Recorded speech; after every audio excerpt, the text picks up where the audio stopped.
Let's start. उपाध्यक्ष महोदय, तब उन लोगों को कुछ आशा हुई कि हम लोग भी उसी तरह चल सकते हैं जिस तरह से पहले चल रहे थे। लेकिन अभी हाल में जो चुनाव हुआ उससे देश के धनिकों के मन में बड़ा संदेह पैदा हुआ कि इस चुनाव के बाद उनकी स्थिति वैसी नहीं रहेगी जो अब तक चली आती रही है।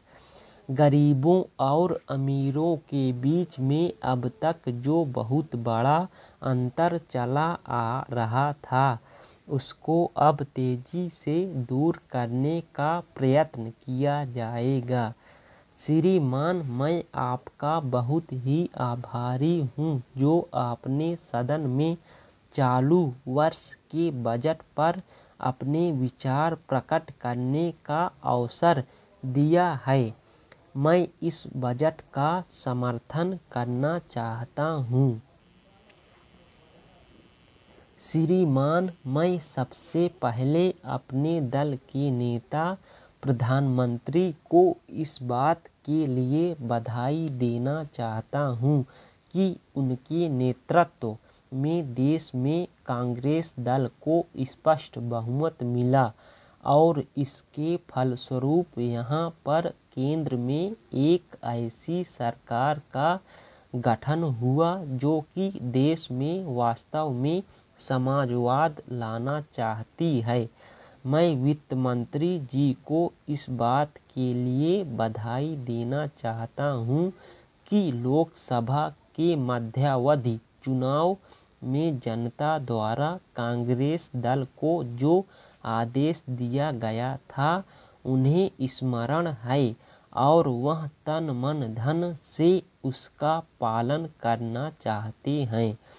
वह आदेश था देश में सामाजिक और आर्थिक विषमता दूर करने का, देश में गरीबी, बेकारी और बेरोजगारी को हटाने का और देश के जो पिछड़े हुए हिस्से हैं उनका पूरा विकास करने का। साथ ही साथ इस बात का भी आदेश था कि देश के अंदर इस प्रकार की सामाजिक और आर्थिक व्यवस्था पैदा की जाए जिसके अंतर्गत जनता शोषण से मुक्त हो सके। श्रीमान, यह ठीक है कि देश में कृषि के क्षेत्र में उत्पादन में वृद्धि हुई है, परंतु इसके साथ ही साथ यह भी दृष्टि में रखना चाहिए कि लागत में भी पूरी वृद्धि हुई है। इसके लिए आवश्यक है कि सिंचाई के साधन बढ़ाए जाएं और अधिक उन्नत बीजों का प्रयोग किया जाए। आज कृषकों को कृषि के यंत्र मिलने में बहुत कठिनाई हो रही है, जैसे छोटे छोटे ट्रैक्टरों का देश में बड़ा अभाव है।